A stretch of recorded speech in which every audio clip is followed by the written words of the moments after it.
நினைவுபடுத்துகின்றோம். Ozone 20ஆம் நூற்றாண்டில் கண்டுபிடிக்கப்பட்ட படலம். ஆனால் 700 ஆண்டுகளுக்கு முன்பே மதுரை மீனாட்சி அம்மன் கோவிலில் ஓசோன் படலத்தின் படம், அதன் முக்கியத்துவம், அதை நாம் எவ்வாறு பாதுகாக்க வேண்டும் என்று அனைத்தும் அங்கே வைக்கப்பட்டுள்ளது என்றால் அது உலக அதிசயம்தானே.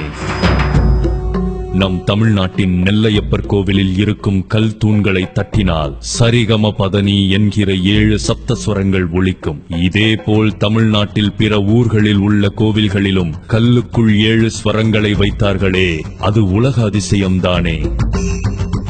திருப்பூரில் உள்ள குண்டடம் வடுகநாத பைரவர் கோவிலில் குழந்தை தாயின் வயிற்றில் இருக்கும் பொழுது குழந்தை எந்த மாதத்தில், எந்த வடிவத்தில், எந்த விதமான நிலையில் இருக்கும் என்பதை பல ஆயிரம் ஆண்டுகளுக்கு முன்பே கல்லில் சிற்பங்களாக வடித்து வைத்துள்ளார்களே நம் முன்னோர்கள், அது உலக அதிசயம்தானே.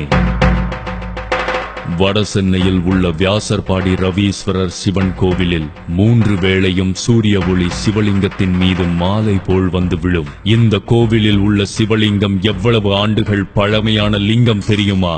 5000 ஆண்டுகள். இது உலக அதிசயம்தானே. யாழி என்கிற மிருகத்தின் சிலை பல பழங்கால கோவில்களில் இருக்கும்.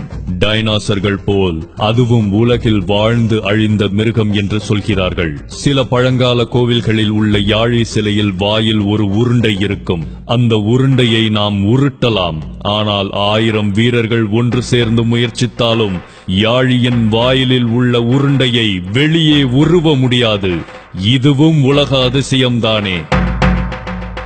ஜெயங்கொண்டத்தில் உள்ள கங்கை கொண்ட சோழபுரம் கோவில் ஒரு வரலாற்று சிறப்புமிக்க கோவில். அக்கோவிலில் உள்ள கிணற்றின் அருகில் ஒரு சிங்கத்தின் சிற்பம் இருக்கும். சிங்கத்தின் வாயில் ஒரு கதவு தென்படும். அதன் மூலம் கீழே இறங்கினால் கிணற்றில் குளிக்கலாம். ஆனால் மேலே இருந்து பார்த்தால் நாம் குளிப்பது தெரியாது. அன்றைய ராணிகளுக்காகவே கட்டப்பட்ட கிணறு அது.